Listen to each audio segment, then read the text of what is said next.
Bien, buenas noches con todos. Bueno, ya nos encontramos ya en la semana em, 14 y 15.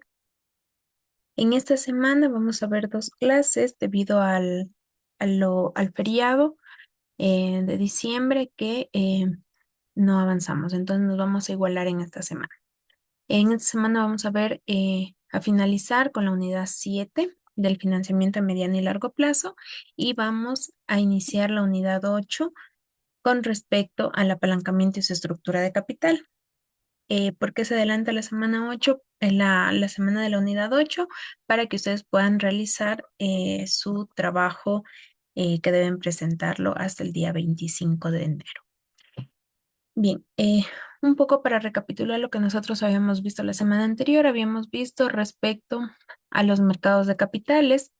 Bueno, habíamos indicado que el mercado de capitales siempre es una parte fundamental dentro del sistema financiero, donde se negocian instrumentos financieros a largo plazo como acciones y bonos. La función principal de un mercado financiero siempre es canalizar los recursos financieros de inversores hacia las entidades que necesitan financiamiento para llevar a cabo sus proyectos de inversión.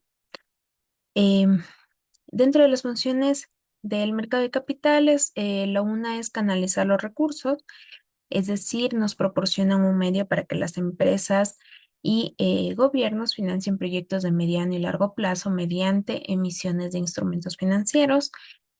También otra de las funciones es la facilitación de inversiones, es decir, permite a los inversionistas diversificar sus portafolios y también obtener rendimientos acorde al riesgo que quiera tener cada inversionista.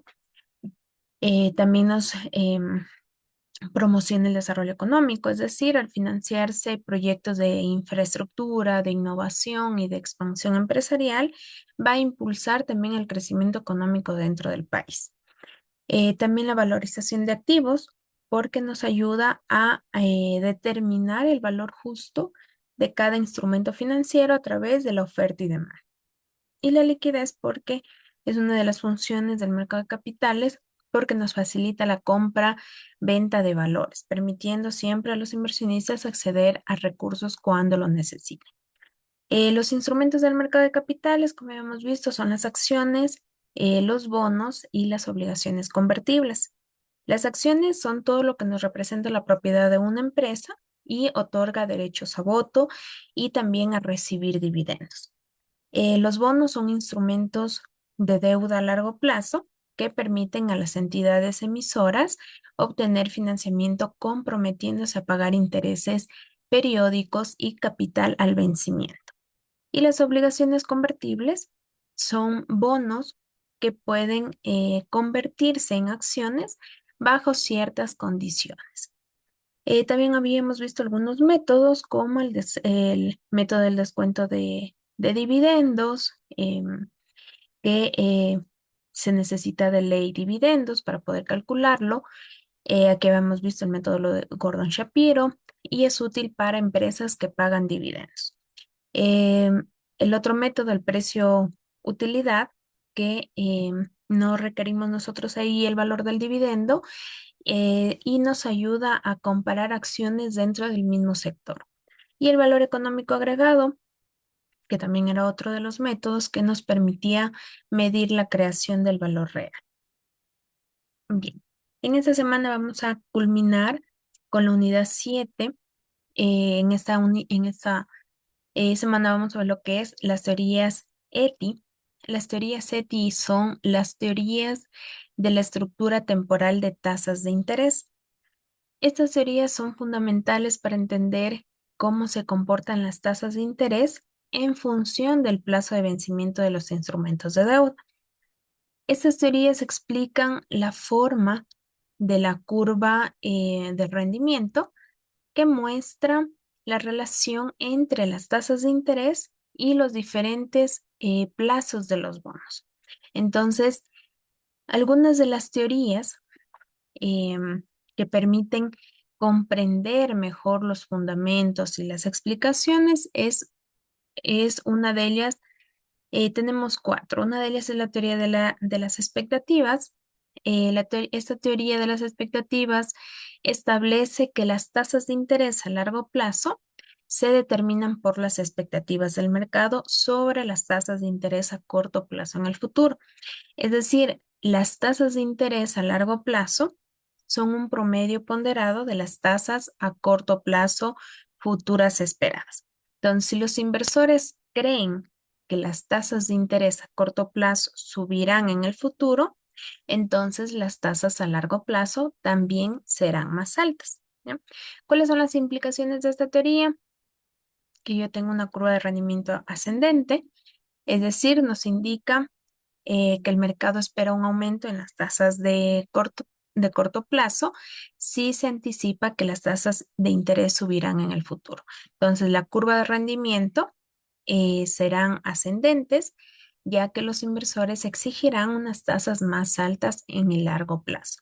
También yo puedo tener una curva de rendimientos descendiente, es decir, nos indica expectativas de disminución en las tasas futuras. Es decir, si se espera que las tasas de interés bajen en el futuro, entonces la curva de rendimiento puede ser descendente.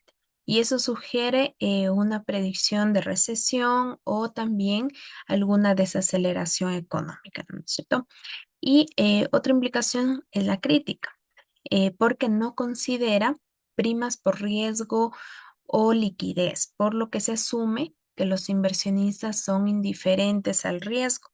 Es decir, las decisiones de política monetaria influencian las expectativas del mercado sobre las tasas futuras. Por ejemplo, si es que el Banco Central decide reducir las tasas de interés a corto plazo, entonces los inversores pueden prever que las tasas a largo plazo van a disminuir en el futuro. Supongamos en este mismo sentido que si se espera que el Banco Central aumente la tasa de interés dentro de los 6 meses debido a una economía en crecimiento, por ejemplo, los inversores demandarán bonos a largo plazo con tasas de interés más altas hoy para poder anticiparse a ese aumento. Otra de las teorías es la teoría de la preferencia por la liquidez. Esta teoría nos plantea que los inversionistas prefieren mantener instrumentos de corto plazo debido a su mayor liquidez y a su menor riesgo. Por ello, se exige una prima de liquidez para invertir en bonos a más largo plazo, compensando la incertidumbre sobre las tasas de interés futuras y también el riesgo de reinversión. ¿Cuáles son las implicaciones? Que va a tener una curva de rendimiento suele ser positiva debido a la prima de liquidez. También que si el mercado espera tasas a la baja, la curva puede aplanarse o a su vez puede invertirse, pero la prima suaviza ese efecto. También se explica por qué las tasas a largo plazo suelen ser mayores que las de corto plazo. Otra teoría es la teoría del mercado segmentado.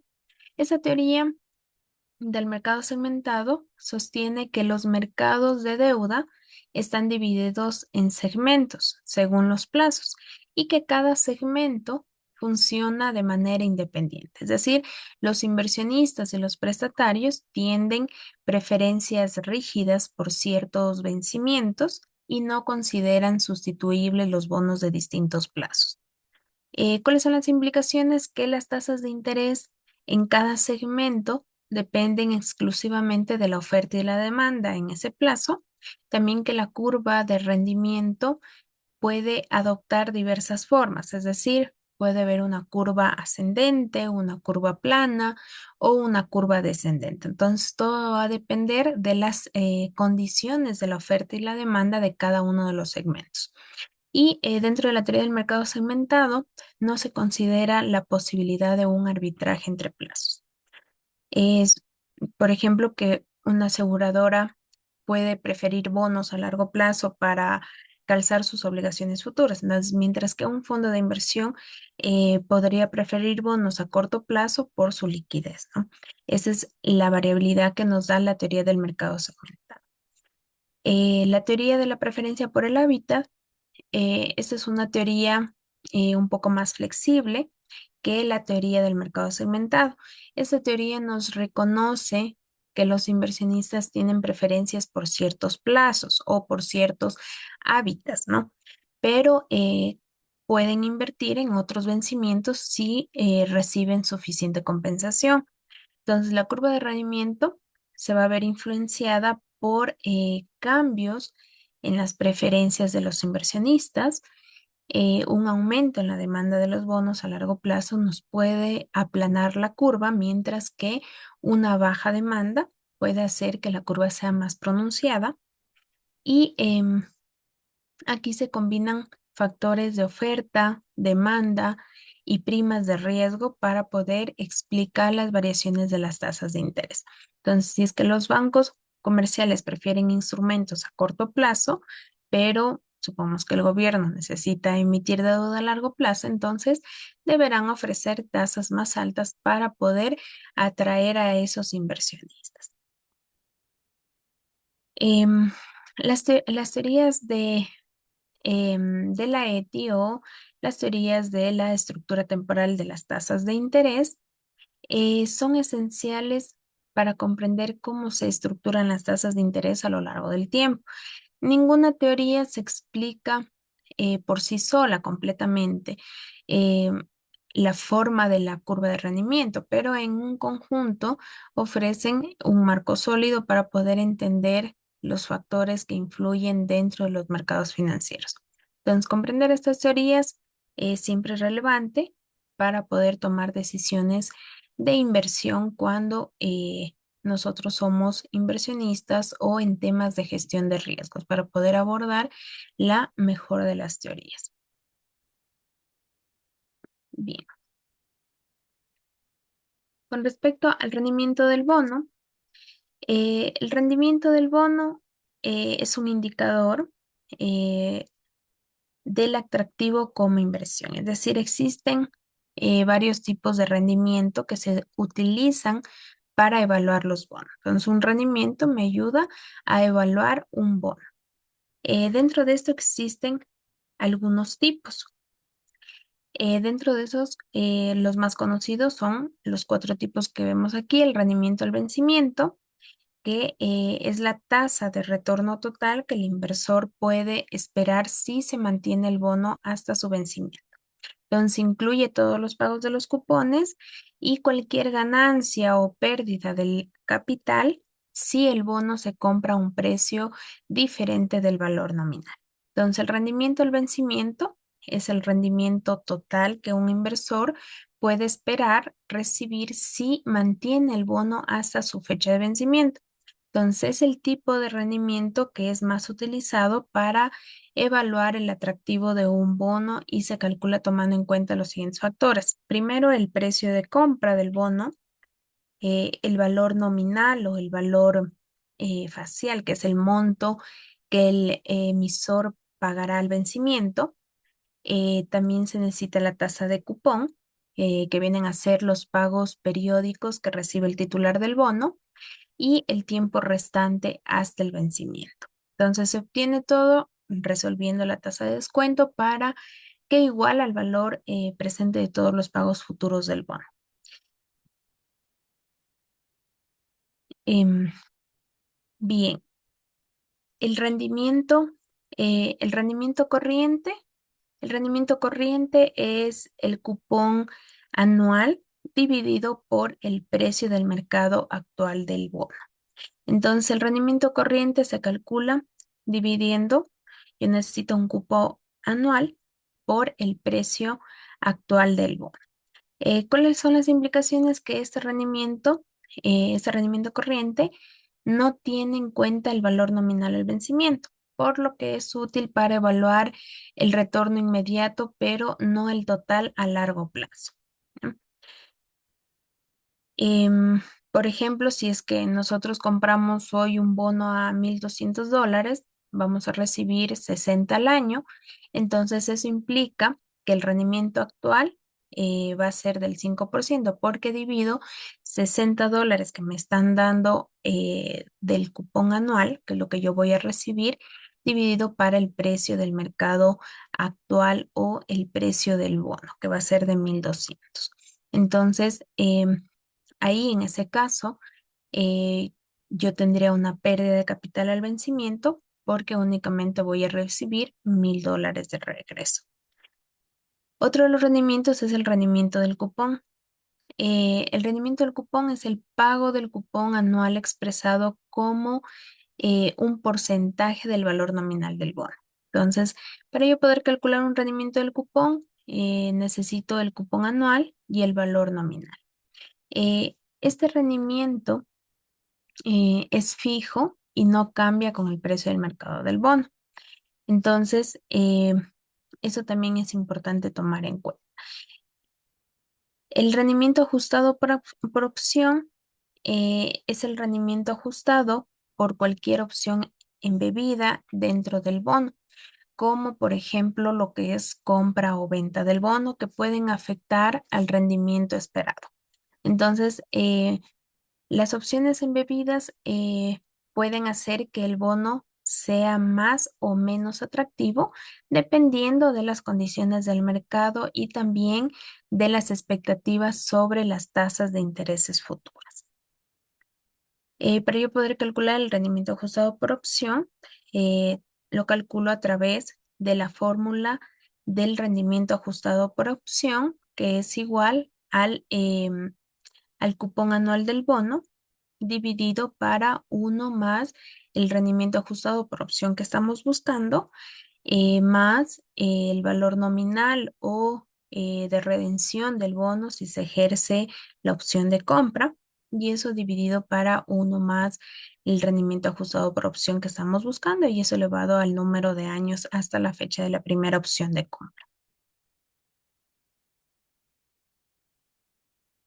Bien, eh, vamos a ver algunos ejercicios para un poco entender. Con respecto a, eh, con respecto al rendimiento al vencimiento.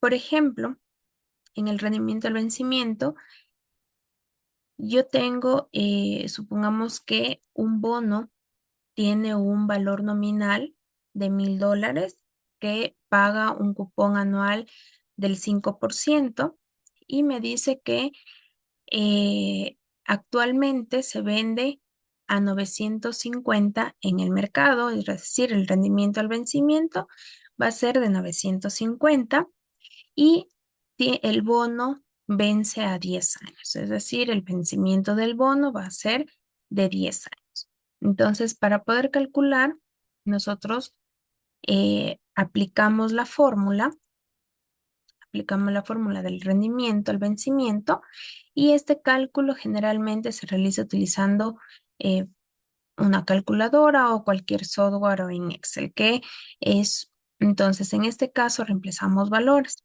El pago anual del cupón es de 5%, es decir, yo le saco el 5% a 1.000, que quiere decir que es de 50. Entonces, yo del bono voy a tener $50. Entonces, igualmente, nosotros podemos hacer en este caso, vamos a hacer E por dividir, es decir, ecuación por ecuación. Entonces, yo tengo el valor primero, el pago anual del cupón, que va a ser de $50, más F, que viene a ser el valor nominal del bono, que es de $1.000, menos P, que es el precio del bono, que es de 950, dividido para el vencimiento del bono, que es de 10 años. Entonces resolvemos la ecuación y yo tengo el, el, el valor de $55. Ahora resolvemos la siguiente ecuación, que es F más P dividido para 2. Entonces, igualmente, el valor nominal del bono, que es de $1.000, más P, que es el precio del bono, y dividido para 2, que nos da 975. Eh, Me avisen sí, porque me dice Gladys que no está compartiendo la pantalla. Me avisan si ven mi pantalla. Profe, Sí, sí lo está estoy viendo. compartiendo. Sí, ya. Sí, Entonces, la ecuación yo tengo de 975, que es la parte inferior de la fracción o el denominador. Entonces, para yo poder calcular el rendimiento al bono, que es el rendimiento al bono aproximado, entonces divido el numerador o la parte superior de la fracción, que es de 55, dividido para 975, me da aproximadamente 5,64%. Entonces, ¿qué significa eso? Que ese 5,64% es la tasa de rentabilidad anual que se obtendrá si se compra el bono al día de hoy a 950 y se mantiene hasta el vencimiento en 10 años, cobrando todos los cupones y recuperando el valor nominal al final. Entonces, si se compra este bono por hoy en $950, se va a recibir $50 cada año durante los próximos 10 años y al final del año 10, nosotros vamos a recibir $1,000, que es el valor nominal. El rendimiento total anualizado de esta inversión va a ser del resultado que nosotros sacamos de 5,64%, suponiendo que mantenemos el bono hasta el vencimiento y que reinvertimos los cupones al mismo rendimiento. Entonces, el cupón del 5%, em, dice que, según esto, que el cupón es del 5%, pero el precio está por debajo del valor nominal. Entonces, estamos comprando con un descuento a $950. Eso significa que ganamos un poco más del 5% cada año porque nosotros tenemos el rendimiento del bono que calculamos es de 5,64. Entonces, nosotros estamos ganando 0,64% cada año. ¿Ya? Entonces, para eso nos sirve realizar eh, el rendimiento al vencimiento, ¿no? Bien. Otro de los ejercicios, el rendimiento corriente, son muy, muy simples.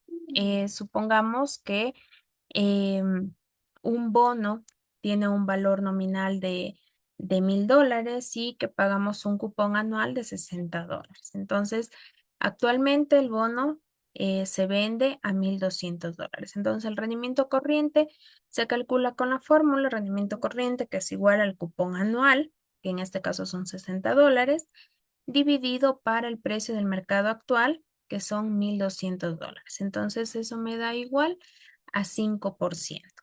Y eso significa que el rendimiento corriente del bono es del 5%.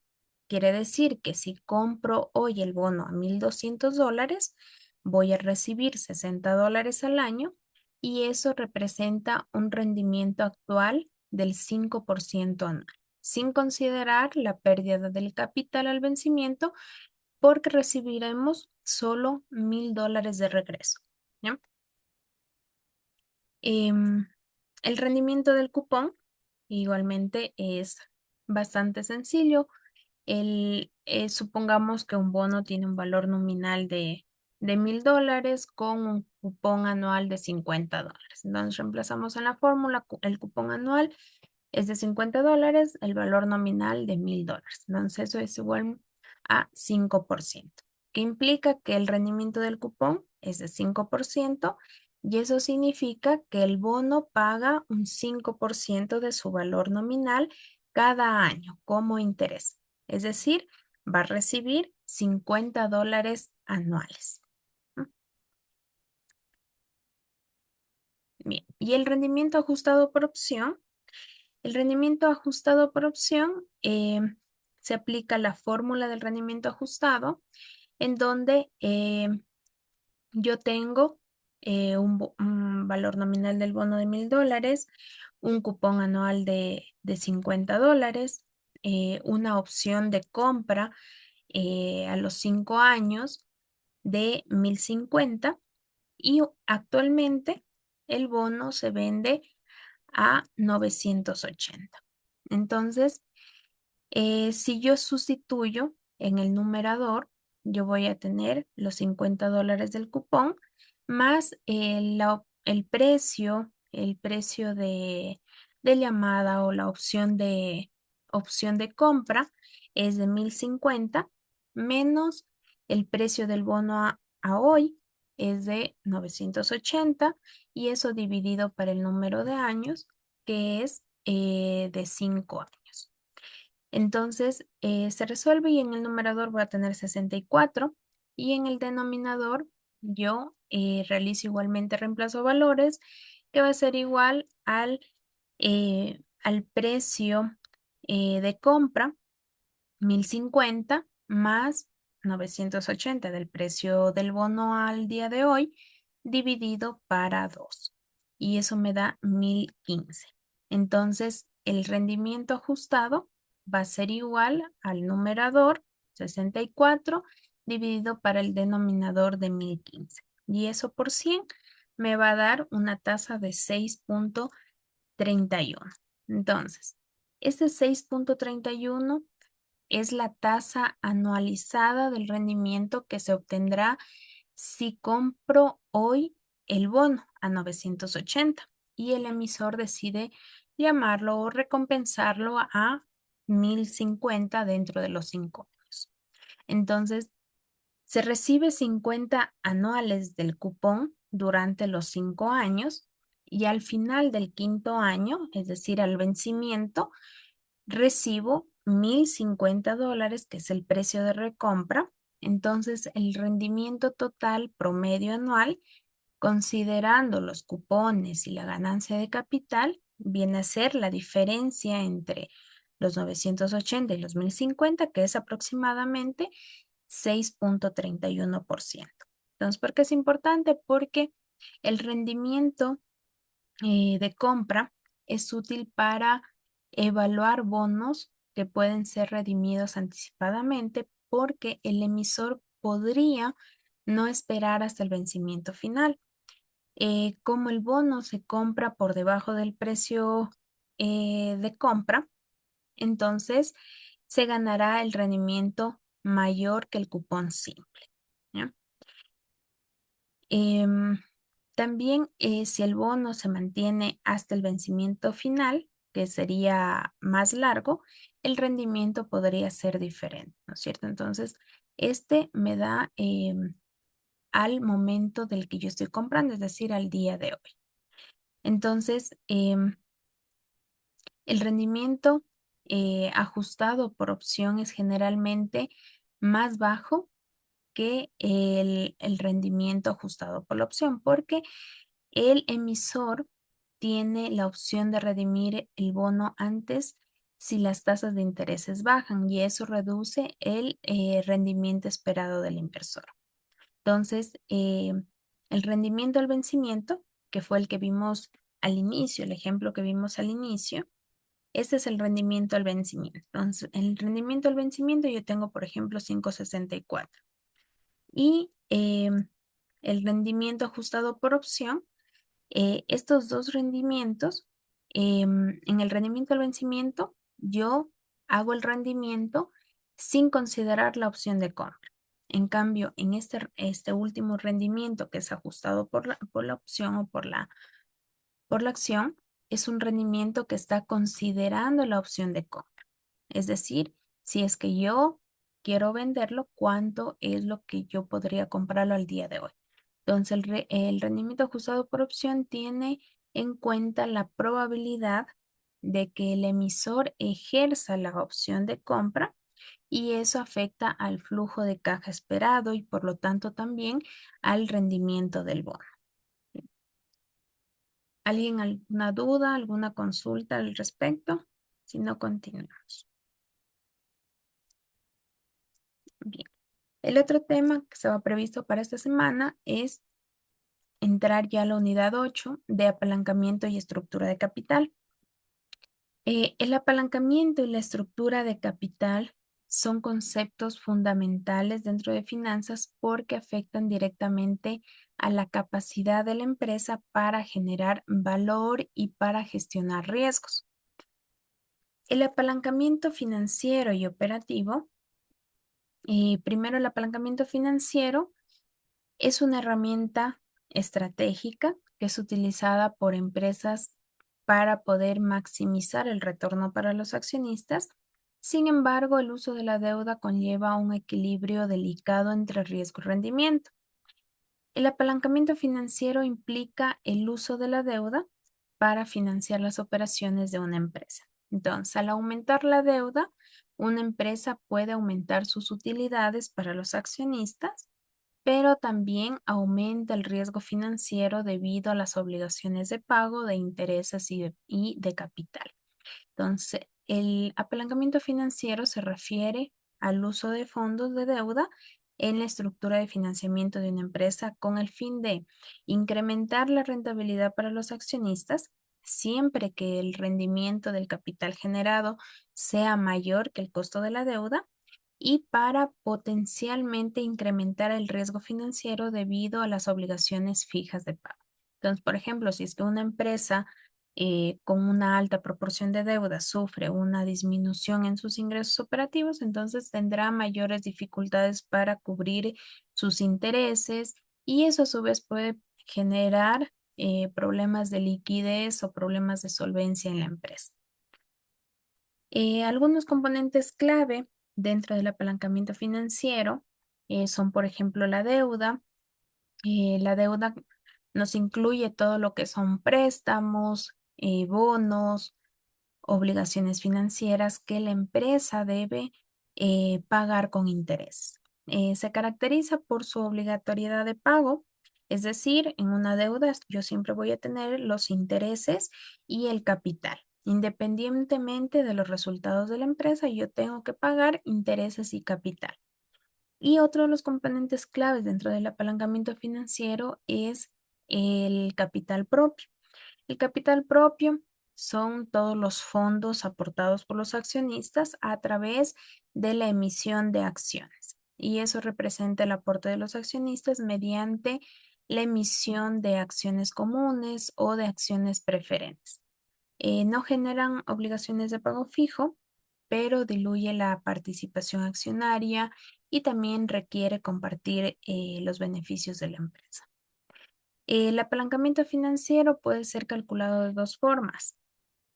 Primero, como la variación porcentual de la utilidad antes de intereses e impuestos entre la variación de las ganancias por acción.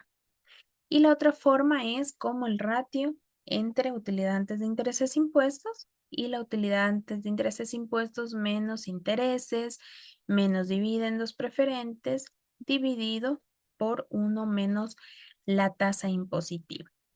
Eh, en la primera forma, en donde yo tengo como variación porcentual a las utilidades antes de intereses e impuestos, el apalancamiento financiero nos mide la relación entre las utilidades antes de intereses e impuestos y las ganancias por acción. Eso nos indica cómo los cambios en las utilidades operativas afectan a las ganancias disponibles para los accionistas. Si yo tengo, por ejemplo, en este caso, si yo tengo un GAF alto o un apalancamiento financiero alto aplicando este método, entonces significa que una pequeña variación en las utilidades operativas va a resultar en una gran variación en las ganancias por acción debido al uso de la deuda. Entonces, un apalancamiento alto nos indicaría que la empresa tiene una alta sensibilidad en sus ganancias por acción frente a pequeños cambios en las utilidades antes de intereses e impuestos. Entonces, esto podría significar mayores rendimientos potenciales para los accionistas, pero también mayores riesgos en caso de una disminución en las utilidades operativas. Y la segunda forma de cálculo, que es como el ratio entre las utilidades antes de intereses impuestos dividido para utilidades antes de intereses impuestos menos intereses, menos dividendos y por la tasa impositiva, 1 dividido por la tasa impositiva.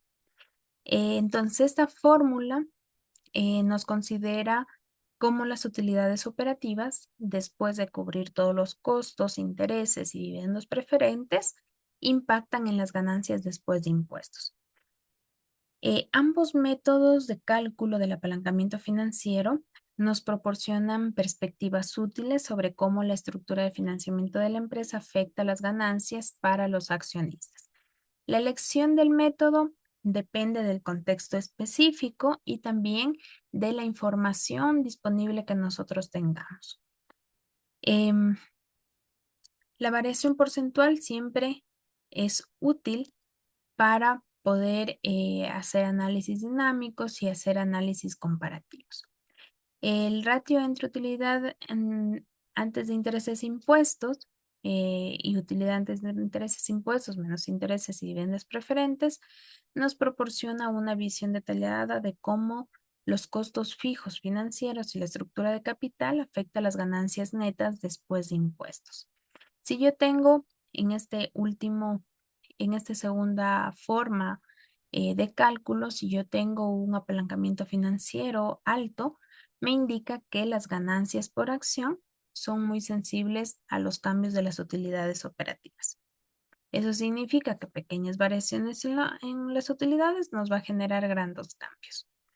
Em, las ventajas del apalancamiento financiero es que yo tengo una rentabilidad mejorada, es decir, si yo tengo una utilidad antes de intereses alta, el apalancamiento financiero puede amplificar las ganancias por acción debido al uso eficiente de la deuda. Y con respecto al beneficio fiscal, todos los intereses son deducibles de impuestos. Intereses de deuda son deducibles de impuestos y eso a su vez va a reducir el costo efectivo de la deuda. Las desventajas es de que yo voy a tener un riesgo financiero. Cuando yo tengo un apalancamiento financiero alto, me aumenta la probabilidad de incumplimiento en el pago de intereses y del capital, si es que la utilidad antes de intereses e impuestos disminuye. Y también existe una vulnerabilidad, es decir, empresas que son muy apalancadas tienen menor capacidad de maniobra financiera frente a imprevistos. Si yo tengo un apalancamiento financiero alto, me señala un mayor riesgo financiero, ya que las ganancias por acción son extremadamente sensibles a fluctuaciones de las utilidades antes de intereses e impuestos. Em, el apalancamiento financiero alto es adecuado para empresas que tienen ingresos estables, pero arriesgado para aquellas con ingresos volátiles, ¿ya? Em, algunas consideraciones es de que, por ejemplo, las empresas con apalancamiento alto, por lo general son sectores como infraestructura o bienes raíces que suelen tener altos niveles de deuda debido a la estabilidad de sus flujos de efectivo y también a los beneficios fiscales asociados.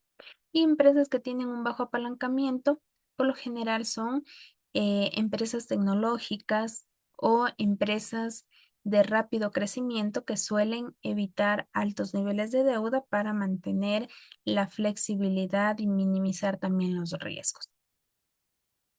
Y el apalancamiento operativo. El apalancamiento operativo es una medida que refleja la sensibilidad de las utilidades operativas de una empresa a cambios en las ventas, debido a la presencia de costos fijos dentro de su estructura. Entonces, el apalancamiento operativo nos permite comprender cómo las decisiones sobre la estructura de costos puede amplificar tanto las ganancias como los riesgos.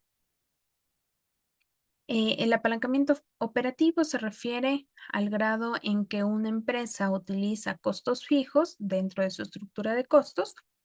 A medida que la empresa genera ingresos, los costos fijos permanecen constantes y eso significa que un aumento en las ventas puede traducirse en un aumento desproporcionado en las ganancias operativas. Entonces, el apalancamiento operativo nos mide la proporción de los costos fijos en relación con los costos variables y el impacto en las utilidades operativas. Es decir, a medida que las ventas crecen, los costos fijos permanecen constantes y eso genera un aumento más que proporcional en las utilidades operativas.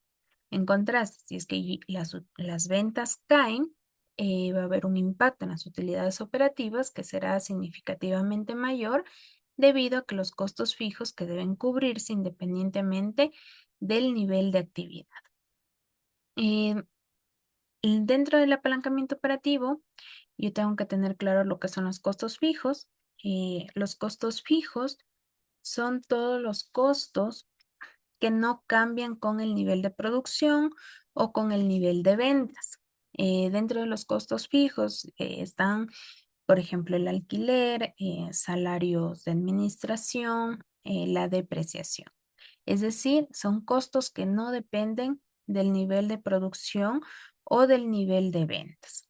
Em, los costos fijos nos permiten mantener operaciones básicas. Sin embargo, eh, hay un riesgo de que por lo general representan una carga fiscal constante, incluso si es que las ventas disminuyen, ¿no es cierto? Porque son costos fijos. Y los costos variables son todos los costos que varían directamente con el nivel de producción, como por ejemplo las materias primas y la mano de obra directa. Es decir, cambian con el nivel de producción o con el nivel de ventas. Em, son, los costos variables son proporcionales al nivel de actividad y eso también permite flexibilidad. El apalancamiento operativo igualmente se puede calcular de dos formas. Primero, como el ratio entre el cambio de las utilidades antes de intereses, impuestos y las ventas, es decir, este enfoque nos mide cómo los cambios en las ventas afectan las utilidades antes de intereses, impuestos.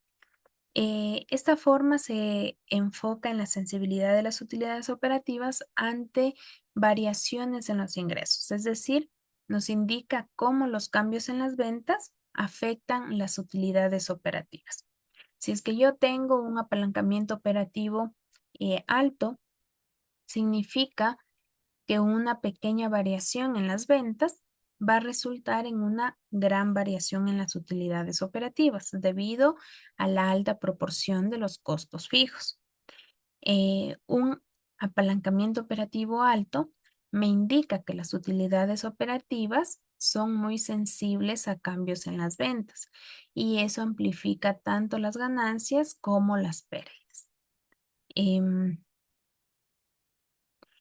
Y la otra forma es como el precio menos el costo variable por unidad dividido para el precio menos el costo variable por unidad menos los costos fijos. Entonces, este segundo enfoque se basa en la estructura de costos de la empresa y muestra cómo los ingresos cubren los costos variables y los costos fijos, influyendo en las utilidades operativas. Entonces, este segundo método analiza cómo los ingresos marginales, después de cubrir costos variables, contribuyen a cubrir los costos fijos y a generar utilidades operativas. Em, si yo tengo una alta sensibilidad, yo voy a tener un apalancamiento operativo alto que me va a indicar que las utilidades operativas son muy sensibles a los cambios en las ventas y esto puede ser beneficioso en épocas de crecimiento, pero también nos va a implicar un mayor riesgo en periodos de descenso de ventas.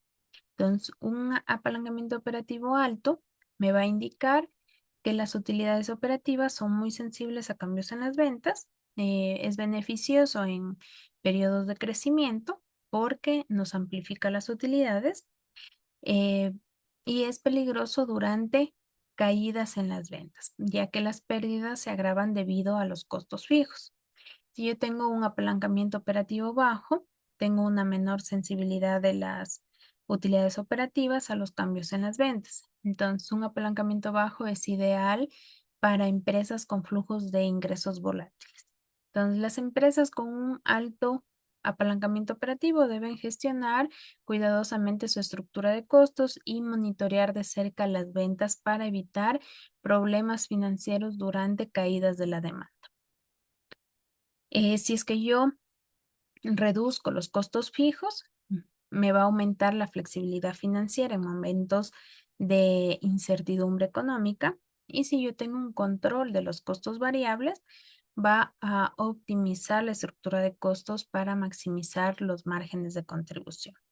Entonces, em, las empresas que utilizan un alto nivel de apalancamiento operativo necesitan siempre un monitoreo cuidadoso de las ventas y mantener también reservas de efectivo para cubrir costos fijos durante periodos de baja demanda.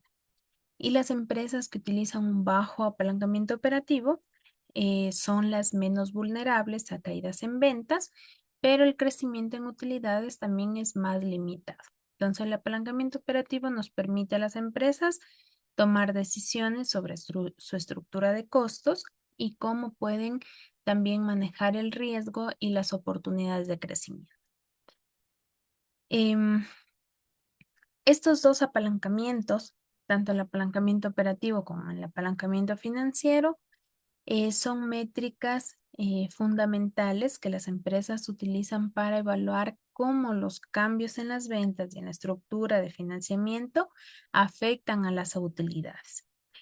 Aunque ambos conceptos están relacionados con el apalancamiento, ambos tienen enfoques y aplicaciones distintas, ¿no?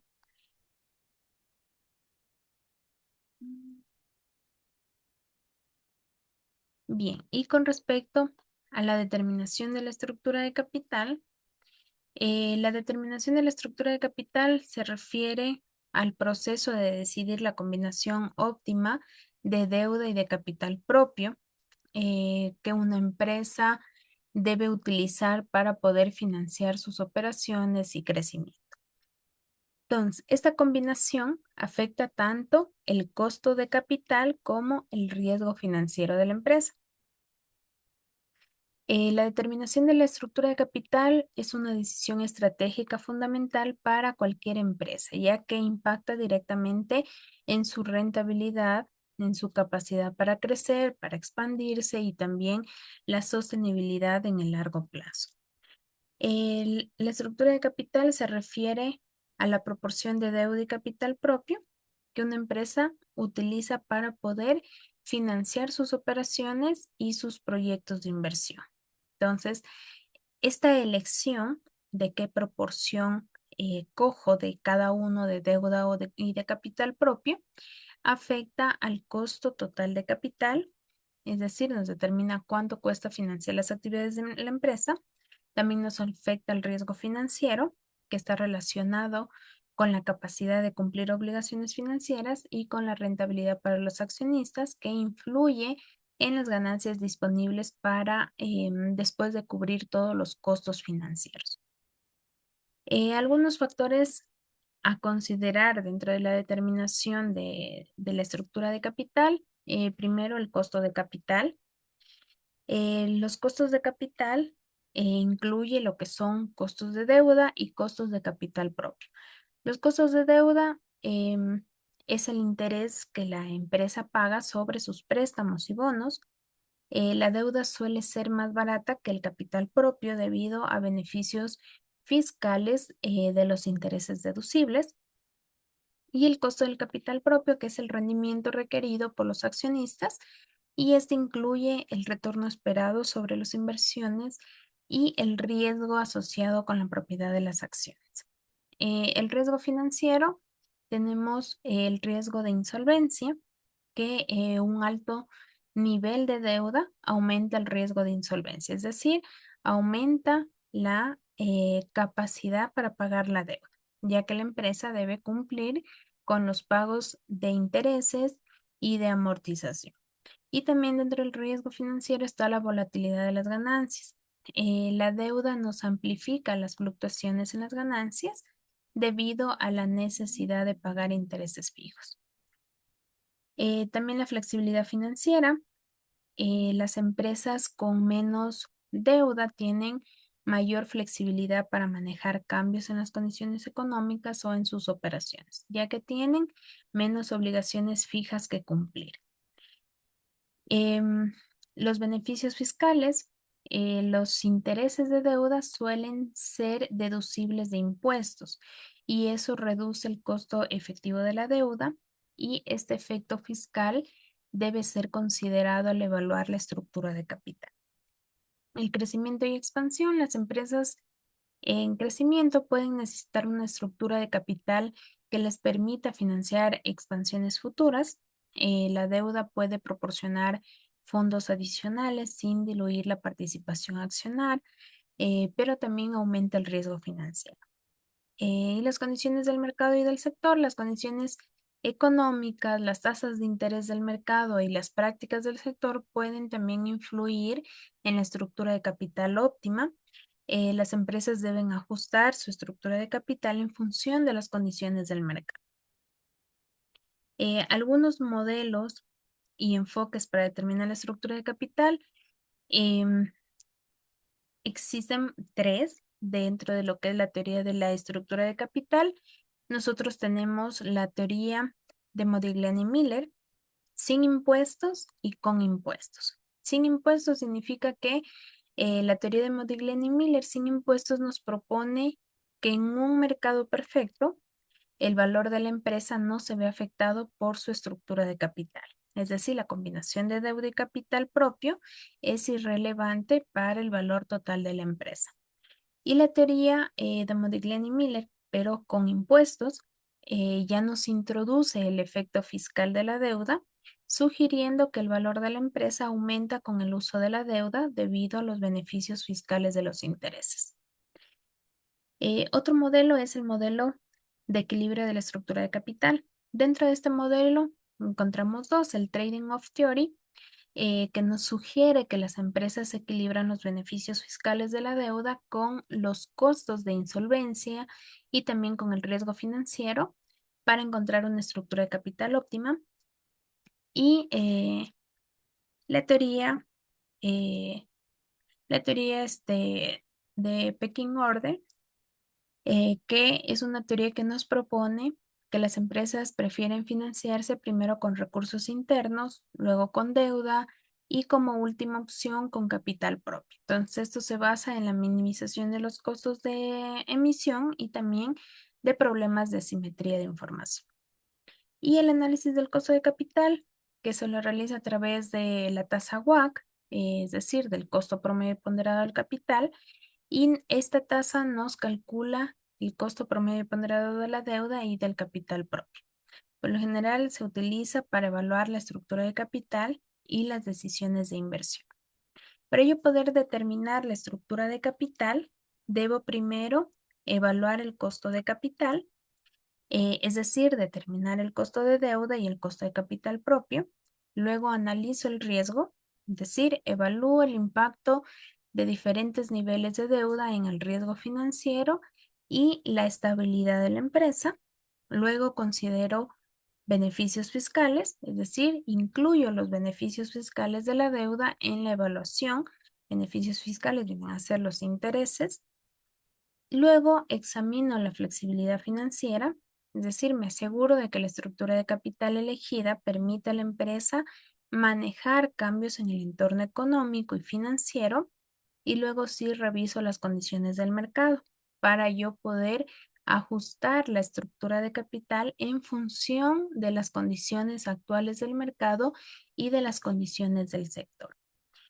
Entonces, la estructura de capital óptima va a variar según las características de la empresa, según las condiciones del mercado y según los objetivos estratégicos que tenga la empresa. Una buena gestión de la estructura de capital siempre nos va a permitir minimizar el costo de capital, mantener un equilibrio entre riesgo y rentabilidad y también garantizar la sostenibilidad financiera a largo plazo.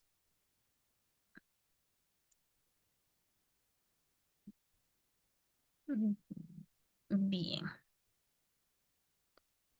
eso sería todo por esta clase.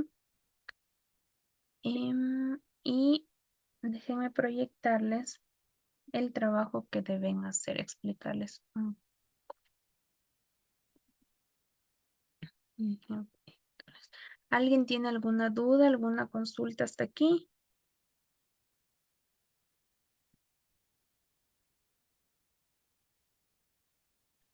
No, estimada docente.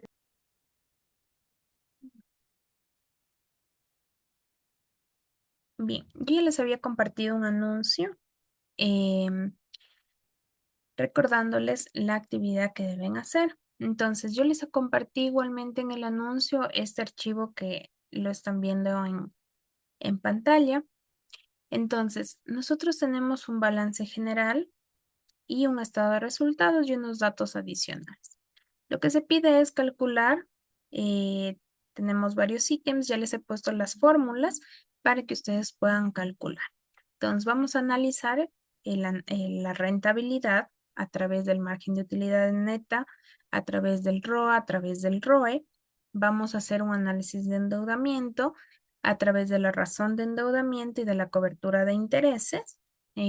Vamos a hacer un financiamiento a largo plazo, vamos a analizar el financiamiento a largo plazo y vamos a analizar el apalancamiento y la estructura de capital a través del apalancamiento operativo, apalancamiento financiero, el apalancamiento total que únicamente viene a ser la sumatoria del apalancamiento operativo más el apalancamiento financiero por el apalancamiento financiero y la estructura de capital.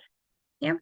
Una estructura de capital, yo la puedo calcular con el patrimonio neto dividido para el total de activo por 100 y yo tengo el capital propio que viene a ser cuál es el porcentaje que yo tengo de capital propio dentro de la empresa. Quiere decir que del 100%, si es que un capital propio me aparece que yo tengo el 70%, quiere decir que el otro 30% se financia la empresa a través de deuda. ¿Ya? Entonces, deben calcular estos ratios, estos indicadores y analizar cada uno de ellos. Y al final hacer un análisis global de cómo se encuentra la empresa. Eso deben realizar, deben subir, pueden hacerlo en el archivo Excel o pueden hacerlo en PDF. ¿Sí? ¿Alguien tiene alguna duda, alguna consulta? Eso sería, em, eso sería lo que deben realizar el trabajo hasta el 25 de enero. Docente, buenas noches. Disculpe, no Bueno, le entendí. ¿Cómo es que debemos subir ya terminado el trabajo? ¿En PDF o en Excel? correcto, en PDF o en Excel. Si lo hacen en Excel, deben hacer los análisis aquí mismo. Dentro del Excel pueden hacerlo los análisis o a su vez en PDF también que pueden hacerlo y van analizando igualmente cada uno de los indicadores. Y al final una conclusión general de cómo se encuentra la empresa. Estimada docente, una consulta. ¿Los estados financieros puede sacar de cualquier empresa o nos va a pasar usted de un ejemplo? No, aquí están. Yo les pasé este archivo. Yo les compartí este archivo. En este archivo ustedes ya tienen los estados financieros del año 23 y 24 para que ustedes puedan hacer eh, igualmente la variación para el cálculo del apalancamiento operativo. Ustedes tienen que hacer la variación de las utilidades antes de intereses e impuestos y la variación de las ventas. ¿Ya? Es decir, por ejemplo, la utilidad antes de intereses e impuestos, ustedes hacen la variación del año 2024 con respecto al 2023. ¿Sí? Un análisis horizontal.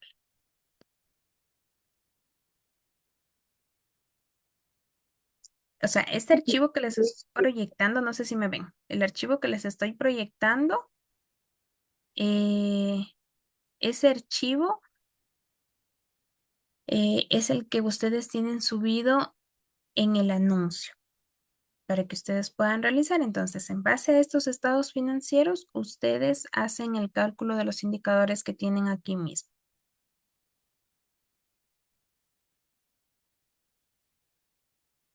A ver, tienen que aplicar las fórmulas y y ustedes tienen que hacer el análisis. No tienen que descargar ningún estado financiero. Por eso mismo yo ya les estoy dando aquí el estado financiero de una empresa para que ustedes puedan directamente aplicar indicadores y hacer el análisis, que es lo que me interesa.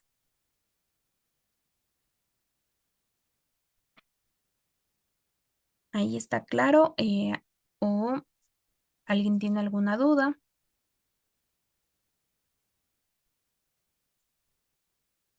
Buenas noches, Listen.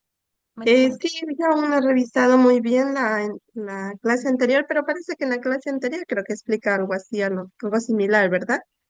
No, la clase anterior ¿No? vimos respecto a los dividendos, a los métodos de las acciones, eso. Em, Esto de aquí vimos más antes, vimos en clases anteriores, vimos lo que son análisis de rentabilidad, de endeudamiento. Y en esta semana lo que es el apalancamiento, que son muy sencillos, ¿no? Ah, ya listo, Listen, gracias. ¿Ya? ¿Alguien más tiene alguna duda? ¿Está claro el deber que deben hacer? Y si no, igualmente lo Dicen, pueden hacemos los revisar. Sí, dígame. del año 2023 y del 2024. No, a ver, los análisis los hacen únicamente del último año, es decir, del año 2024.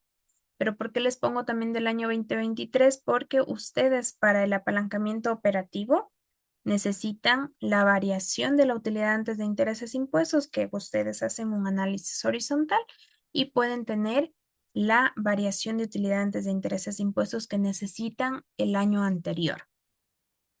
Por eso es lo que se puso el año 2023, Ah, pero ya. únicamente el cálculo de todos los indicadores hacen del 2024.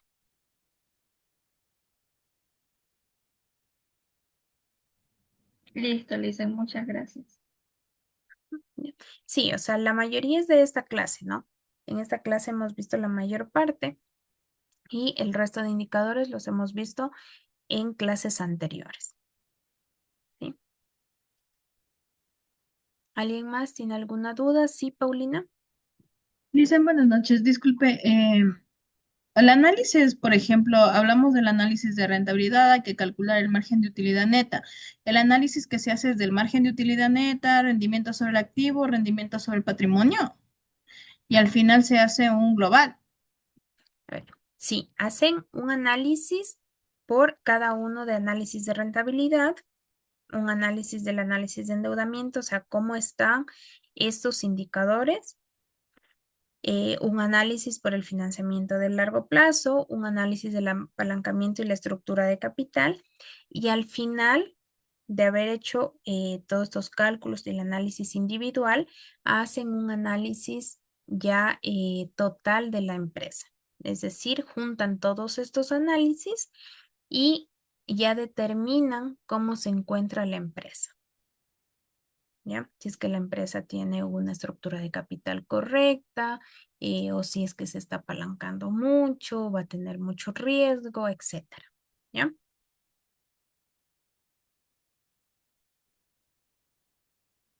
Dicen, disculpe, o sea que, digamos, en el uno tengo que hablar globalmente del análisis de rentabilidad con las tres fórmulas que tenemos aquí, o sea, una definición por cada análisis. Correcto. Ajá, correcto. Correcto. En el análisis de rentabilidad, usted hace un solo análisis con los resultados de los tres indicadores. En total tendrían ustedes 5 análisis, un análisis de rentabilidad, un análisis de endeudamiento, uno de financiamiento, uno de apalancamiento y el otro que es general. Total 5 análisis.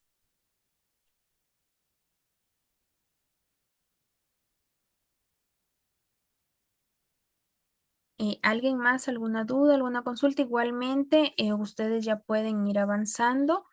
Mañana igualmente tenemos la tutoría. La próxima semana, igual si es que tienen dudas, podemos revisarlo porque tienen que presentarlo hasta el 25, es decir, hasta la próxima semana. Ustedes pueden ir avanzando y si tienen alguna duda, tranquilamente lo vemos en clase.